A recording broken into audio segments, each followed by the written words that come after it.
Steven Hartov, welcome back to the show. Well, thank you very much, sir. I appreciate being here. I wore my Patrick McGowan Submariner sweater for this one.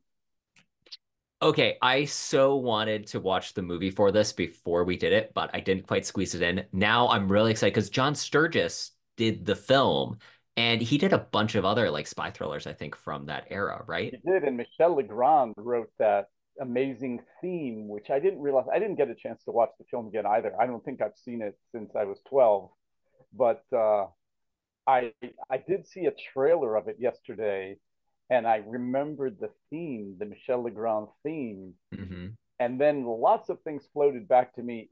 In particular, the huge difference between the screenplay and the book. That's the thing I saw. So, like, I read over the Wikipedia article just because I'm always curious to see like what's like little details I might have missed. In Yeah. case, also for the audience, we're talking Ice Station Zebra, or the correct pronunciation in the audiobook version I got, Ice Station Zebra, because of course it's narrated by a British guy, and I'm like, yes, by Zebra. the great Alistair MacLean, who, oh my goodness. You had mentioned in the last interview we did that he was one of your favorite authors, that he Yeah, helped inspire a lot of what you did. right. I can't believe that it wasn't until last year I picked up my first of his novels because these are amazing. Like, what a banger of a story each time.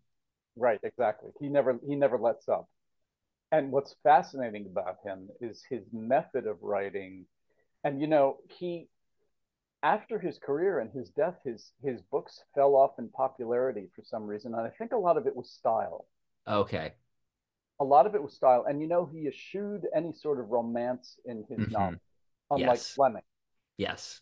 So I think that sort of restricted his audience to, hmm the male sort of action thriller readers, and hmm they've sort of fallen off as well in some aspects. So I think he sort of declined. But oh yeah, when I was a kid, that's I gobbled them up.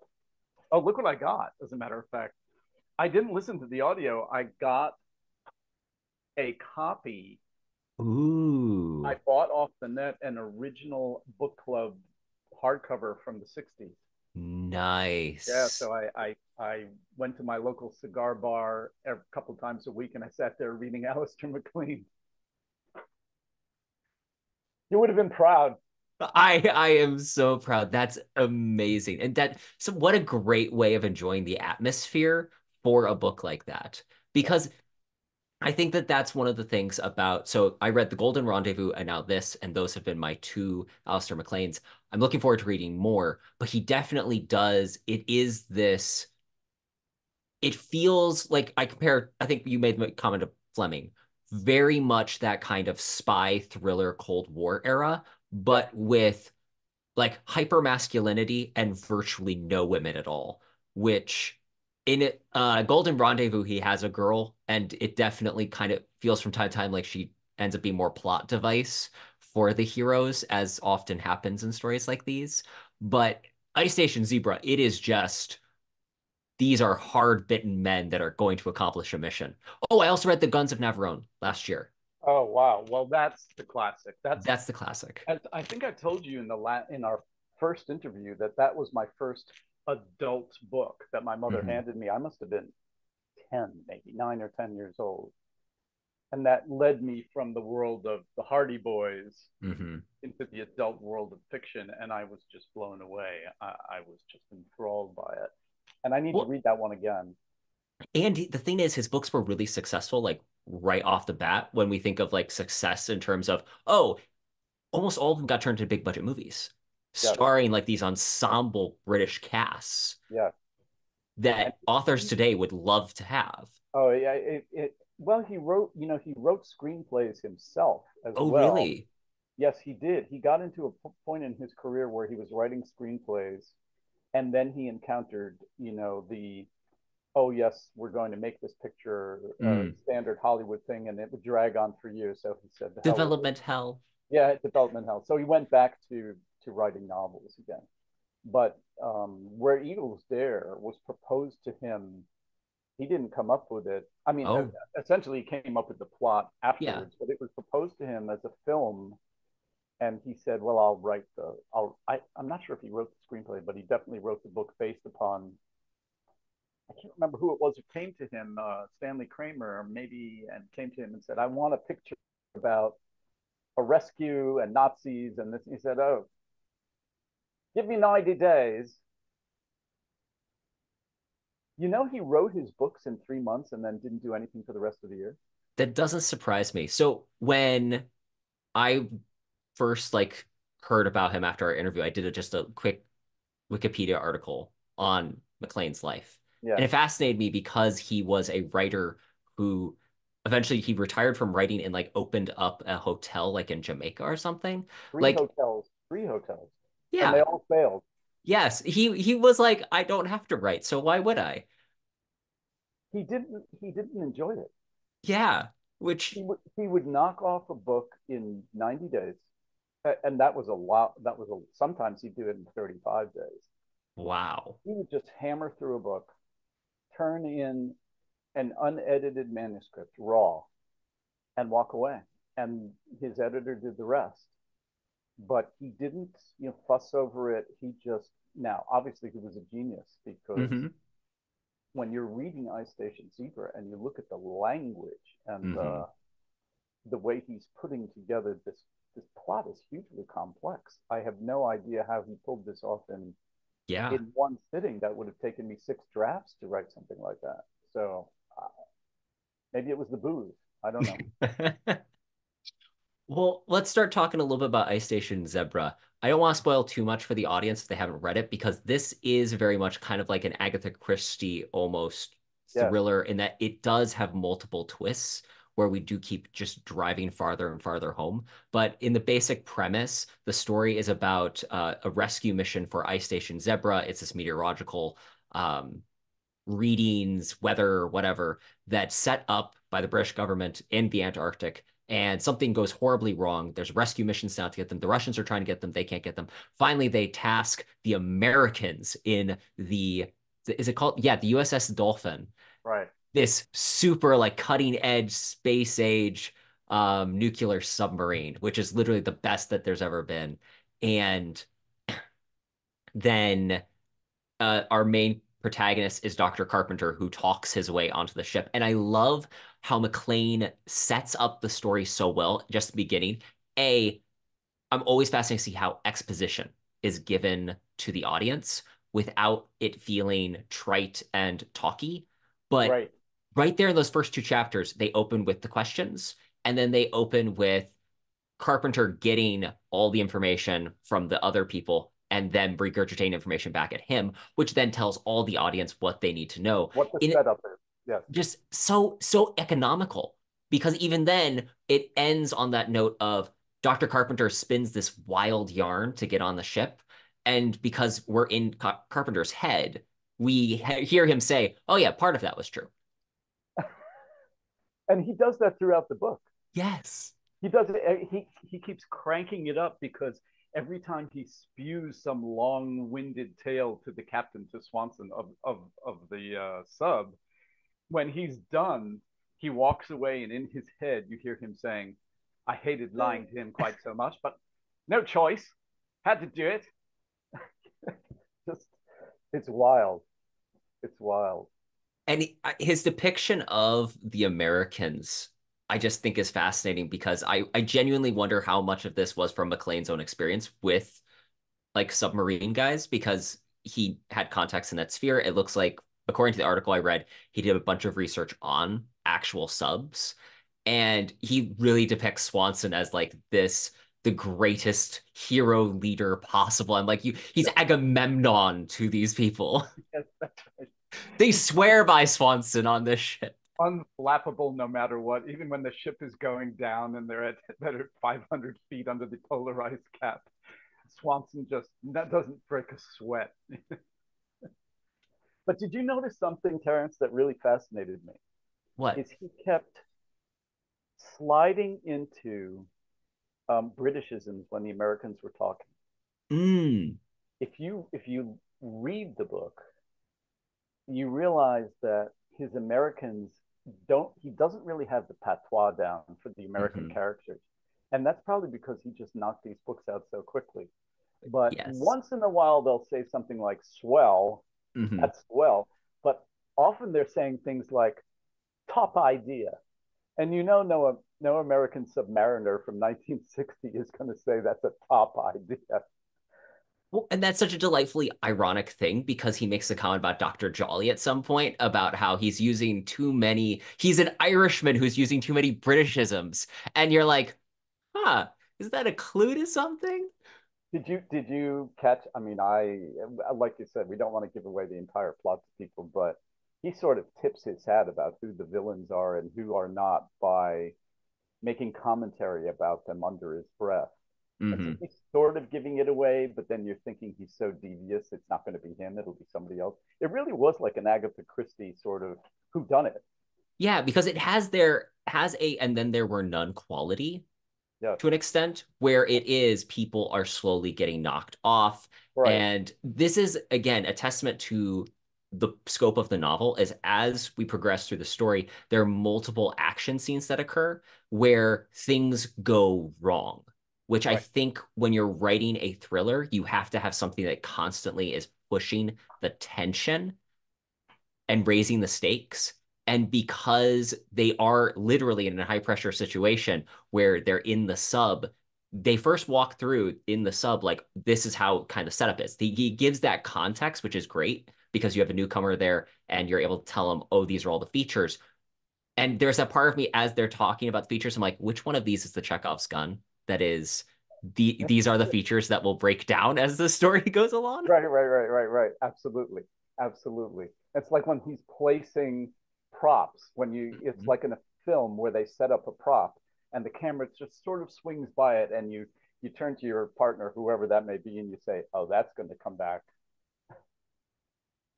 That's going to show up later. But it is brilliant. I mean, it's Mhm. drivingly brilliant the way he writes. But I I I can't imagine that he sat down and plotted this thing out because that itself would have taken 6 months. I agree. There's a degree to which I don't think I like this one as much as Guns or Golden Rendezvous. And I don't either. But tell me why. What's your issue with it? I think because, and this might be a case of if he didn't plot it out, it does feel like we are taking hard turns every time there's a revelation. And it's not, it feels like it's a separate story that's happening now versus this is one continuous narrative where we have these slight deviations that are weaving back in. Yeah, That's my experience, at least, reading it. I agree with you. And I also the other thing I had some issues with, not that I forgive me, Hmm. Alistair MacLean, because you're gone and you can't defend yourself, but there are so many characters Hmm. and so many names, and he only defines a few of them physically. Yeah. So you're rolling through a lot of the submariners, a lot of the characters on board the ship, and you're going, which one is that now? Hmm. So in my own writing, that's the unforgivable sin that I try never to commit, Hmm. which is never let your reader or your audience do the proverbial, huh? Hmm. Well, It's because it's like better with be lost. Rawlings, I'm like, all of a sudden when becomes more important in that third act, I'm like, who is he again? And then we had Yeah, Zabriskie, who was like important in like at part the very beginning. 2 point something. Yeah, And all of a sudden he's completely sidelined for like the entire second half of the book because yeah, he gets injured. So it really is. And you're like, who was that again? He's described as big, I think. yes. So you get the impression if you sort of study MacLean, you do understand that he would rocket through these things and not pay a lot of attention to. He would like drive the plot Hmm. with his writing, which is fabulous, and his narrative, but he's like washing over a lot of the details to keep his focus on what happens next. And you know how the classic um, myth structure, Hmm. all is lost moment. Well, in this book, Yes. he's got six of them. Yeah. It's Maybe, that's a good point. I didn't think about that because really he does get to that point where it feels like that there's no way they can survive. Right. only to pluck them out again and again and Yes. again. So by the time you get to that final one, you are taxed to the maximum on your credulity. Yes, absolutely. But he pulls it off. Yes. I mean, that's the thing. Whatever criticisms we can make of this book, it's still a really enjoyable read, and it Yes. accomplishes what it is, which is it is a male action story. Yeah, absolutely. And also, I do want to credit Last of the Seven, your book, you do have an ensemble cast of characters, and everyone does feel unique, especially when you introduce this team element towards the second and third parts. It every character does feel like I can picture who they are. So I to your appreciate that. credit, this is something I think you do really well. It's one of my, I appreciate that, first of all, thank you. But it's one of my, as I said, it's sort of a pet peeve of mine. If a reader can't visualize a character or remember him or her a couple of chapters later, then you've done something wrong. You haven't really, painted them brightly enough so that they stick in somebody's mind. Mhm. So every character to me should be somebody you meet in a bar and they're very different and interesting and you're not going to forget them. That's a really great perspective on it, especially since I grew up watching Cheers. So that There you example of go. like people in a bar really is a great one. And I think that that might be part of the reason why MacLean's material has adapted so well with films. Because if you think about it, some of the characters are so bland, you can just insert ensemble actor number five, Yes. and it gives them an opportunity to just be a good character actor, but Yes. not really asking much of them. I have to watch the film again and see because the book feels like there are perhaps five major characters that you have to remember and focus on, and the rest are extras. Hmm. And I know that the film has Patrick McGowan, I think, as Carpenter. Rock Hudson, I believe, plays the Swanson, Swanson, that would make and sense. then um, um, the football player who was in the Dirty Dozen may be playing the villain. I'm not sure. I don't want to give that away either, but I'm not exactly sure. But it'd be interesting to see. I know the film goes off on a Hmm. tangent and it does not resemble the book in terms of plot toward the end. In the article, they say loosely adapted. Yes, right. Very loosely, which is very frustrating for writers. But I don't know how MacLean felt about. I think he was purely mercenary about his writing. If he could sell something for enough money, he didn't care. Yeah, that's like such an interesting double-edged sword in that he was undeniably a genius. Most people cannot put this little effort into making such great a story. No. And it, this genius has always fascinated me because so I'm a big Orson Welles fan. And Yeah, I have to. undeniably, the man was a genius. But something that was noted by there's a great book I read on directors called A Light in the Dark by David Thompson, I think. Yeah. And he talks about Wells and he says the thing that Wells could not do among all his gifts, he could not write. And that's the thing that prevented him from achieving, say, like when we talk about Christopher Nolan, usually his ability to adapt or have a speaking into the writing process more helps. Whereas Wells needed to be partnered with an exceptional writer Interesting. to bring the best of his work out because he knew the vision, he could do the thing, but he just couldn't quite articulate it on the page, which is why things like working with Mankiewicz or what's it called? The one that technically is like the best Wells film, even though Citizen Kane is obviously the Wells film, is the why am I missing it? It's the one in Mexico. I can't think of the name either, but I know what you're talking about. Yeah, it wasn't Citizen Kane is an epic, but it's not his best movie. So most people would say that that film, which the name of which is going to kill me. Okay, we're doing this Google. Uh, there's someone screaming into their phone right now. Touch of Evil. Oh Touch of yes, yes, yes, Evil yes, yes. is considered like the ultimate Wells film because he Right. gets to, which I think is interesting because it also had more studio interference, but it's that thing where it also reined him in a little bit more. Yeah. So that's a tangent. We were talking about Alistair MacLean, but that's to the point. Genius is fascinating to see how where its levels are and what things it cares about more or less. In or MacLean's case, what his restrictions are in terms of MacLean. I mean, mhm, why did he not? You know, you and I do a lot of reading and writing. mhm, So, in my estimation, if you're not reflecting real life, mhm, then your readership is going to be limited. So yes, MacLean decided he wanted no romance in his stories. Now, why? He claims that they would slow down the plot, but it it also creates a certain kind of book mhm, that never touches on what is common to everyone's life, which is relationships. mhm, It doesn't have to be male, female, whatever it is, but romance in quotes, he doesn't deal with. And it mhm. makes one wonder why. I mean, I wouldn't have liked to, been a fly on the wall for his marriages because something was amiss. But maybe he was right. I mean, Mhm, maybe, he knew Fleming and Fleming knew him. And Fleming Fleming deals with Bond's relationships in a very sort of callous, mhm. non-romantic way, except for one book. Um, and but Fleming made a decision that Bond was a real life male. Maybe he was a misogynist of a type, but Hmm. he was And a he was real also a guy. product of the time. He was a product of the time. Okay, and but so what they were peers.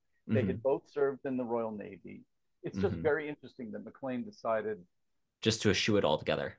yeah, just to set it aside. Very interesting. Which, especially given the so the thing I noticed with the three I've read so far, he has really tight windows of time that he works into. Yes, And that I think is interesting because I'm used to thinking more in terms of story being a longer form where we're spanning multiple months, years of duration. Whereas he's like usually his stories are these are a week at most. yes.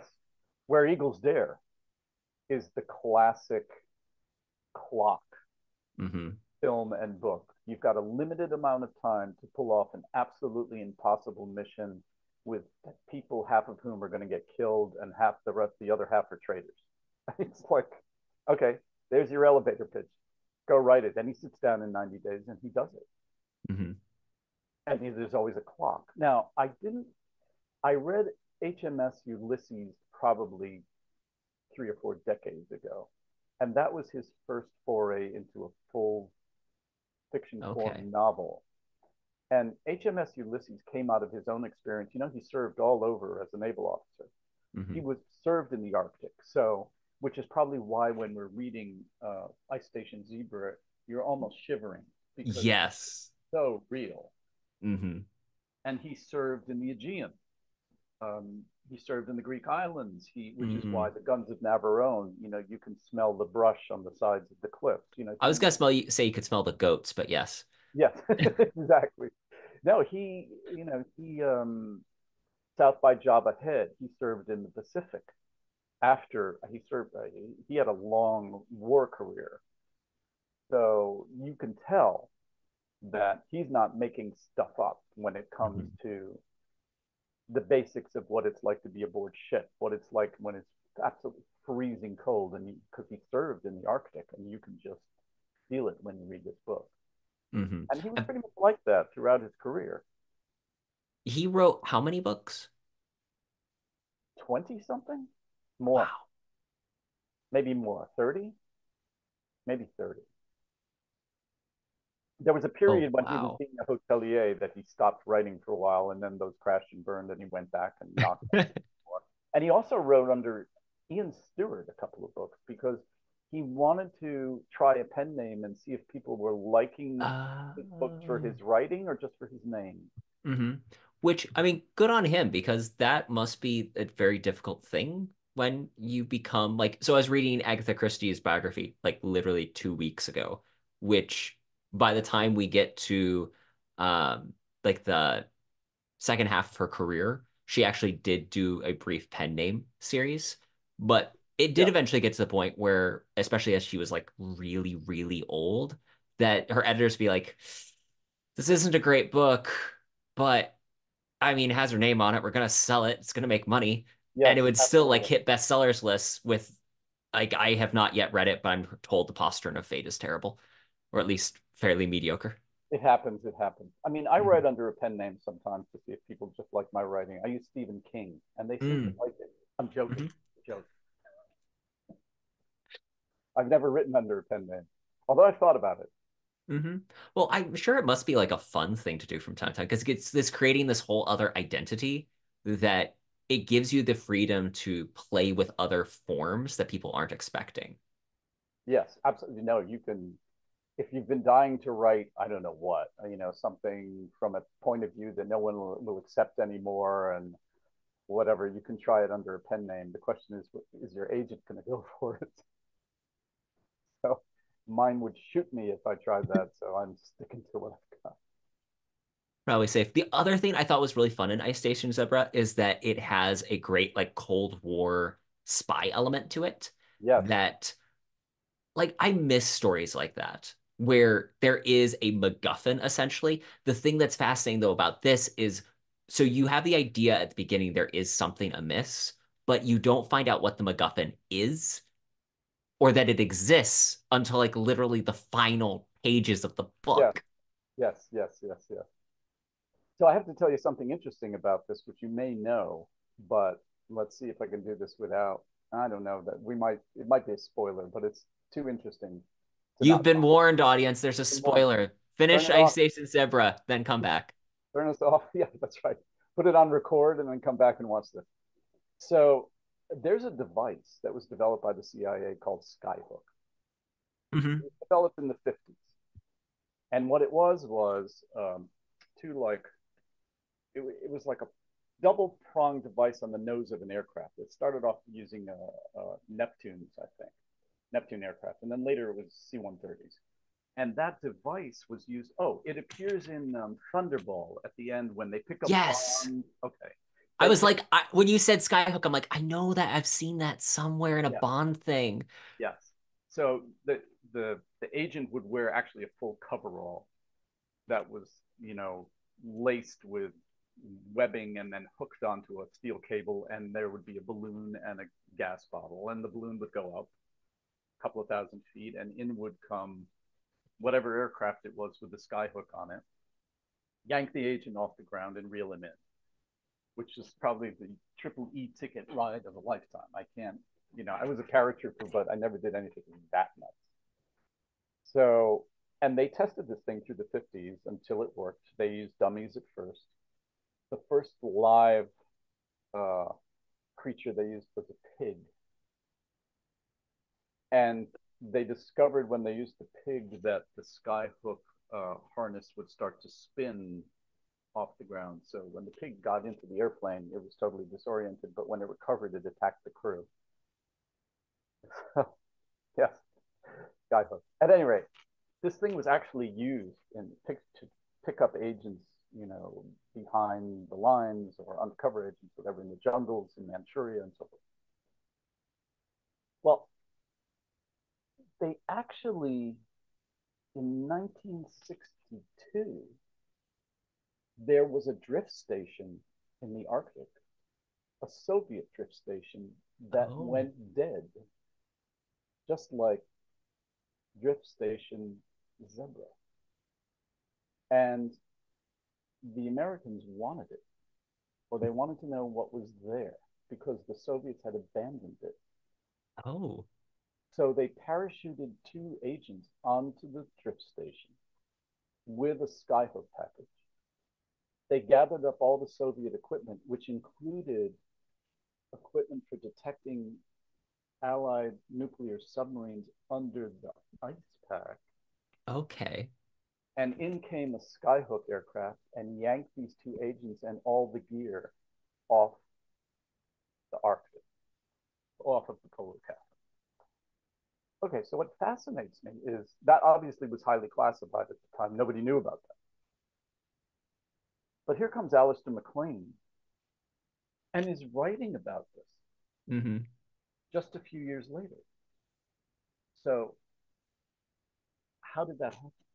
I ask you, how was he either allowed to write about it? How did he find out about it? Or was he asked to write about it for some reason? Huh. That's Because it would fascinating. have been Yeah. highly classified at the time. It was the height of the Cold War. Hmm. Now, Thunderball had exposed the skyhook technique, but this particular mission, I think it was called Coldwater or Coldplay, that mission to the Arctic to capture this Russian gear, Uh-huh. would have been top secret. Well, and usually the moment there's like a hint or a sniff of, so like that Christie biography I was reading, apparently she had like used the name in N or M, which is like her World War II spy thriller. Uh huh. One of the characters is named Bletchley, and Bletchley Park was actually Yep. where they were like interrogating people. And Yep. so they actually, because Christie knew a couple of the government agents, didn't know they were government agents, they questioned her. We're like, so just like how'd you come with this? She's like, well, I was sitting in a station and I saw the word Bletchley and I thought, oh, that's such a terrible, boring name. So I used it in this character. And they're like, okay, everything's fine. But things like the moment usually there's some kind of secret thing that an author publishes, the suits are on it pretty quick. It's very strange. And his character, Carpenter is not a doctor. He's, an MI6 agent. So, Hmm. Which, okay, can I just comment on that real quick? The thing is, by the time we get to that revelation, I'm like, yeah, no duh. Like, right, what? Why were you restraining this revelation for like literally the start of the third act when at the midpoint we know that you do something secret in the government? And I, I assume this is a cultural thing where in the 60s at this point, because wait, see, this book came out in 63. So we right, have this is the year that From Russia with Love comes out. right, So MI6 is still not like the ubiquitous British spy agency that we think of today because of James Bond. I'm right. guessing. I don't know. I'd have to go back and see how people referred to MI6 at the time. The I, the formal name was Secret Intelligence Service, Hmm. but I don't know if Le Carre ever referred to in any of his books ever referred to MI6 as MI6. He might have Hmm. called it the service, the Hmm. office. So he comes right out, MacLean, and exposes himself, so to speak, as an MI6 agent. But all along through the book, people are wondering, and they're accusing him. Oh, you're not really a doctor, are you? It's like, Well, and that I think is an interesting though, because in Golden Rendezvous, they kind of do that same thing, but never actually say what the second the he's not the second captain, but the first mate, who's yes, the primary protagonist. They're constantly in that book refer to the fact that, oh, you're too good at these things to like not have a background in something. And they right, never tip the hat on what his background is. There's just the insinuation that he is a man of action who probably saw some action, but they never give away or show the hand what his background was. really interesting, interesting. Which I was kind of preparing for in this book, where I'm like, okay, maybe they're never going to tell us outright that he's an MI6 agent. And they're like, oh, yes, and I work for MI6. Yeah, he exposes it at the very end, whereas everyone around him should have guessed after 2 days aboard the submarine because they're sending this British doctor up to the Arctic, and the sub has its own doctor, and Ice Station Zebra has its own. And I love the fact that at least McLean is self-aware enough to make fun of the fact that there are three doctors now Yes, on the he does. ship. He does. And he uses that. And that's another thing I think is really fun about this book. So I can't remember which book it was I'm writing that I read. There was like the one of the main things you should always do is like use the full context of where you're at and the situation. So if you're going to be in this location, use the fact that's this location. He uses the fact that it is a submarine in every way he possibly can. He Yes, uses the fact they're in the Arctic in every way that they can. He exploits the different relationships that would exist between everyone on the ship as much as he possibly can. Like he yes, wrings every last bit that he can out of the Absolutely. context he's in. Okay, so I have a question for you. I mean, this is speculative between us as writers. The difference between the myth of Alistair MacLean, what we Hmm. think we know about his writing style and so forth, and that he hated to write and it was just became a labor of labor and he did it Hmm. for the cash and he once said allegedly if somebody would give me 100,000 quid I'd quit tomorrow and that sort of thing, right? Uh-huh. But what's the truth? I mean, this book is Hmm. so detailed about that vessel. Now, he could have been making it all up because he Hmm. spent so much time aboard ships that he could have invented the interior of this submarine. Hmm. He could have used a World War II British uh, sub and just extrapolated from that. But it's so detailed, and unfortunately, we can't ask him. One wonders, is it because he actually did do lots of research for his books, or is he making everything up? And he does it so well Hmm. that you really do think that that's what the forward torpedo room looks like because he invented it and it's brilliantly written. Well, I mean, isn't that the story about Tom Clancy and the Hunt of Red October? Is that like the Americans called him in and were like, how do you know these exact schematics of our ships or like the enemy vessels? And he's like, dudes, I was just like, I knew enough and then made the rest of it up. Yeah, I spent a lot of time at the library. Yeah, basically. So uh, I don't know. I think it's a real good question, especially considering, okay, McLean wrote a lot. Yes. People don't write that. I assume if he had any other, if he did not enjoy writing that much, he wouldn't have kept writing That's what I'm because assuming. you don't do that many. It's more impressive that like he held on to the story, the legend of, oh, I don't like to write. It's I dash these things off. All those tales. He held on to them like ubiquitously. There's no, he never deviated from that line, but yet the work speaks for itself. I agree with you. I mean, I think a lot of this may just be legend, Hmm. or he genuinely uh, he thought that the process of writing was torturous, which it Hmm. is. It can Hmm. be. It can be, Hmm. especially if one's under deadline. It can be pretty brutal, or that can drive you to just dash it off. And if you're a genius like McLean, what's going to come out is brilliant enough to just hand it in. Hmm. Um, and I know some other writers who do that. James Elroy, Hmm. L.A. Confidential. Yeah.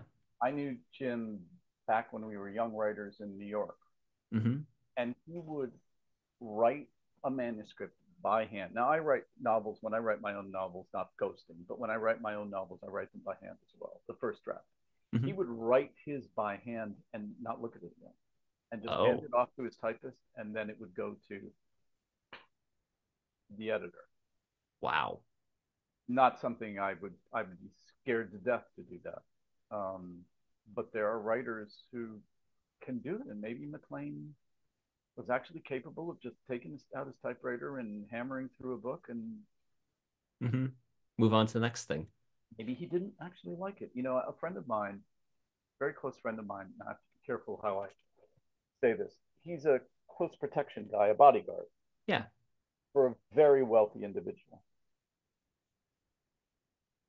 Um, he does not care for the individual very much, Hmm. but the money is, you know, Yeah. it's not that difficult. The pay is great, Hmm. and so maybe that's was McLean. It's not that difficult, and the pay is great. Hmm. Are there any good biographies on McLean out there? There is one. Um, I have to. I can't get off. I will send it to you. I cannot. Please do. Yeah. I just came across one yesterday, actually, Okay. and it's mostly about I think his first three books. Okay. But I'll send it to you. Please. I again, I so in my reading plan, what I've tried to do, I don't always do it well, is I like to read one author biography a month and one book on writing a month or something along those lines, just because I think it keeps the juices moving and it's fun. Right. I just read Hemingway at War. It was a really interesting book. It's all Ooh, about Hemingway in World War II. I'll have to pick up a copy because Papa Hemingway is, again, especially this era of writer, it's fascinating to see how their lives cycled into what they wrote and didn't write. Yes, Because obviously, so I read a book last year called Everyone Behaves Badly, which is just about the background of Hemingway's first book. really. Yes, it's all about how these are the real people Hemingway hung out with that inspired The Sun Also Rises. And so you get this Oh, I like heard about this. I heard about this. it was fascinating just because again you get to see where the inspiration sometimes crops up in real life and then take that completely tear it apart and rip into different other elements. Yeah, yeah. Interesting. With the other comment I had from Ice Station Zebra was that I feel like this is the proto techno thriller in some ways. This is Yeah, like the start of where we're going to start getting Michael Crichton and Tom Clancy, interesting. where it's got a lot of technical detail about the technology in the story for like the sub, like this, the part of the tech is actually going to be more, not more important, but it's going to play a heavier role in the plot than say the Guns of Navarone, where this is we are this the mission is the thing. Yes, Whereas yes, yes.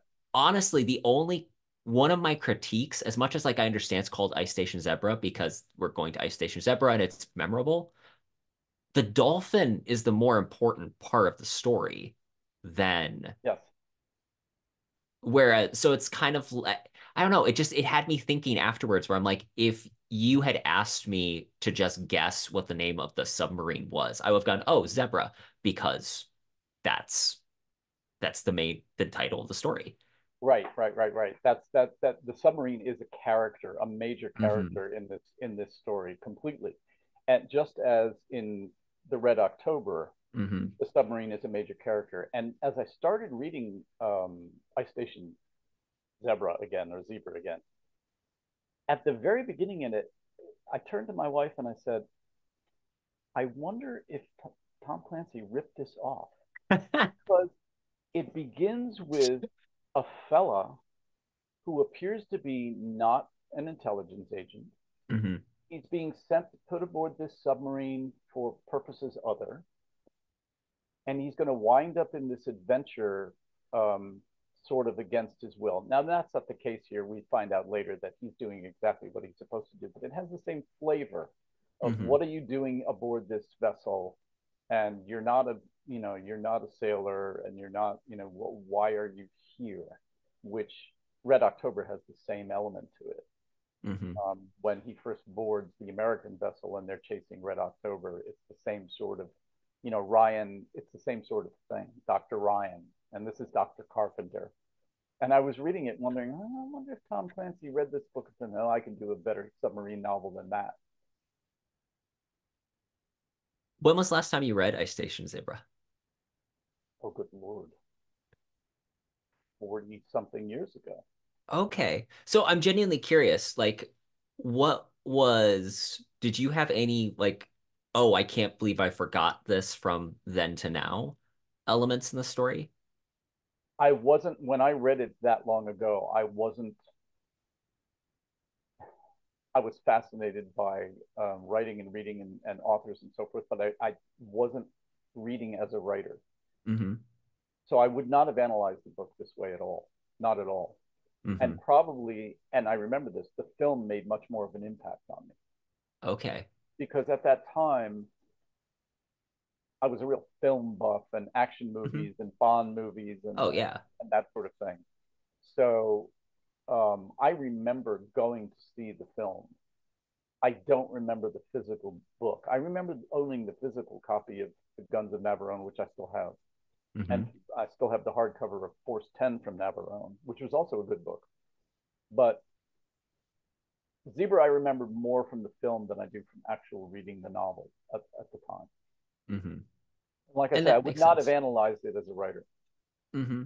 Well, and that makes sense. Like at the end of the day, that's part of what's also fun about revisiting things that have been around for a while Mhm. is the lenses that you see it through obviously just change as you change and you age and as Yes, you have different life experiences.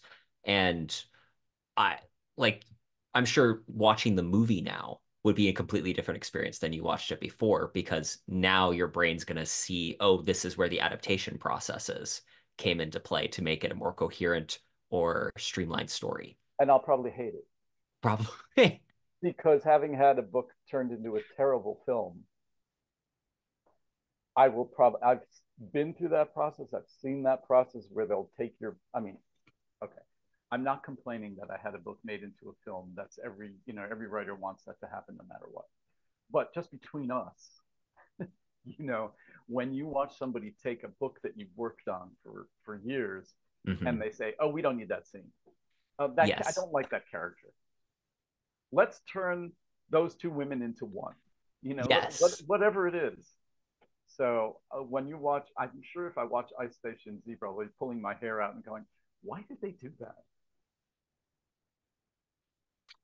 That is totally fair too. I just finished a couple months ago the Reacher season two, Yes, which I read the book that was based on afterwards, like Bad Luck and Hard Times, something like that. right. It's one of the wordier titles. I was surprised, but um, I had heard someone else's critical analysis of the show, and they're like, "Oh, I probably would have made those two female characters one rather than." And I'm like, no, no, no, but like they're important because they represent different things for the story and for Reacher and the plot. I'm like, I'm putting way more thought into a thriller TV show than probably I should, but still, like, it matters. I'm with you. I'm with you. I have a question for you. Are you capable of reading as a reader, or is that gone now that you're a writer? It depends. I think that I'd like to say I can. I don't know if I can because there are some stories, there are some books that I think my nostalgia for takes away my critical thinking. Yes, like give me an example. I'm trying to think of like what would be a good example because I haven't revisited a lot of like my earlier reads in terrified horror that are not going to be as good. Yes, Like I know. The Merry Adventures of Robin Hood, I think is actually by Howard Pyle. I haven't revisited it in a long time. I remember loving it so much as a kid. Now I don't know what my reaction to it would be in terms of the structure because in theory, yes, it's also supposed to be written for a younger audience. So I don't Yeah, you know. might not leave it alone. Yeah, I think it's better to have it pristine in my memory. That's like Planet of the Apes for me. Oh, see, I've never actually read Planet of the Apes, Oh, I the read the story. original. I can see the hardcover. I read the original. It's Pierre Boulle, I think, Uh-huh. right? And I wouldn't touch it again because I was very young. I was Hmm. not reading as a writer, and the pure joy of having a story brought to you when you're not a writer, you're just a reader, is really something that you can't recover that once you start looking at people's structure and grammar and how they're Hmm. handling stuff. It's very hard for me to. I mean, I do enjoy great writing, Oh absolutely, yeah. but the writer kicks in once in a while and says, "I wouldn't have written that sentence that way." Hmm. Well, and that's really tough sometimes when it's there are occasional times where so for the podcast obviously I read a lot of books over like last summer fall and winter I read a good amount of books that were specifically for guests on the show and sometimes I'd read one and I'd be like I don't know why they do it that way because like there's so many other options you could have done Yes, but also try not to be hypercritical at the same token yeah, because I that know. is such a balance where I have to acknowledge that other artists will do what they want the same way I want to do what I want. But It's totally yeah, subjective. It's totally it subjective. is. I mean, unless it's completely sloppy work and it's just, Mhm. unbearable, it's Which subjective. I have done one book I picked up that I I was like, oh, it's like a crime caper novel. I'll invite the person on the show if I enjoy the book. I could not make it past like the first 10 pages. And I'm like, maybe it's just that the start sucks. And I open in the middle. No, it was bad from beginning to end. Literally some of the worst stuff that I've read. I'm like, Which book of mine was that? it was not any of your books. Oh, thank goodness. It was just, oh, it was so bad. Just, I, anyway, that was the experience where I'm like, okay, either I've gone too far in how critical I can be in this, or this is just genuinely bad. I handed it to someone else and was like, can you just tell me if I'm like losing perspective now? They're like, no, this is genuinely awful. I'm like, oh, thank goodness. Yeah, I know. I've that happens too often. Too So often. the question I have for you is, does that spoil watching films? Because I feel like I can watch movies sometimes with less of the filter, but if the film isn't keeping me in the story, it immediately starts going into that dissection mode. Same here. Yeah. Same. And you have a book out now about writing, So no, I use titles about writing. procrastination, right? Prose and Procrastination is my second romance novel. It is about a character who I was telling my girlfriend recently that I wish that I had. So I finished it before our conversation about Alistair MacLean, and then my research into him. I kind of wish I had known before because the main point in this story is the male protagonist is an adventure author who he doesn't have to write anymore. So he's just kind of left his book series unfinished. And the Wow. premise is that the woman, the publicist he's working with, wants to become an editor, and she's given the deal if you convince Lamont Grant to finish his adventure stories, That's we'll give you a wonderful. promotion. What a great premise. Thank Do you. you And have a so copy? Yeah, I saw a copy. Do you have one right there? That I have a proof copy right yes, here. that's the one. That's the one. Yes. Thank you. I'm very excited. It is not an adventure story, but I love the fact that I was able to work the idea of an adventure author who's larger than life, who has a bit of a Hemingway complex and probably more like MacLean after having now read about MacLean. Just try to like just the interaction. It's fun. I have to read this. I need a signed copy. Absolutely. I'll send Definitely. you a an envelope, prepaid return address. I'm really excited for it coming out, honestly, just because this has been I dashed this one off actually like in 3 months, but then I actually did Really? do editing Yeah. afterwards, so it was cohesive. But it's also a just fluffy romance novel, nothing serious, no heavy plotting. This was just Never say just. Oh, thank you. What have you got in the works right now? Anything that you want to share? I'm working on. Well, I'm doing some nonfiction with a partner that I've worked with before, and I'm writing the third tome of this World War II series. So that's going to take Ooh. me quite a while because this one draws all of these characters together and adds more characters. So it's a large project, and I have to spend some time in France. I Ooh. always I've told you before I don't write about places that I'm not that I can't taste. So And that's really a great quality. Uh, I have started doing research on my next book, which is going to be like a medieval story, which has required me like spending way too much time looking at hereditary family trees right. and castle I schematics. was going to say, so you're gonna take your girlfriend and go sit in the castle in Scotland for a couple of weeks and write, of course. Oh, of course, that sounds like literally the best thing ever. There you go. Don't buy that new car. Rent the castle. We could do that after the book is a raving success. You can do it that way too. Stephen, thank you so much for joining us on the show and talking about Alistair MacLean, Ice Station Zebra. Where can people go to learn more about you and your work? Well, thank you for having me. It's always such a pleasure talking to you. It's great, and the time just zips by. People can just go to stevenhartov.com. That's where all the roads lead to Amazon and Barnes and Noble or wherever they have to find me from there. That's the easiest thing. I'm on Amazon, or you can Google me if you need to. Don't hurt me, but you can Google me. I really want that in a t-shirt. Don't hurt me. Google me. There you go. Or Google me, but don't hurt me. Google me, but don't hurt me. Stephen, thank you again so much for coming on the show. It's always a Thank you. pleasure. It was a pleasure. Cheerio. Cheerio.